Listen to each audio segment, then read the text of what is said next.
держи меня. Я попробую поднять дрон и посмотреть, как оно будет.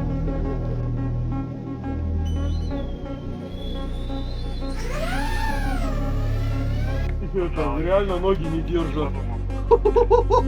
Так, вывесишь меня сначала за пределы, а я после этого подниму дрон, и когда скажу готов, да, нахуй.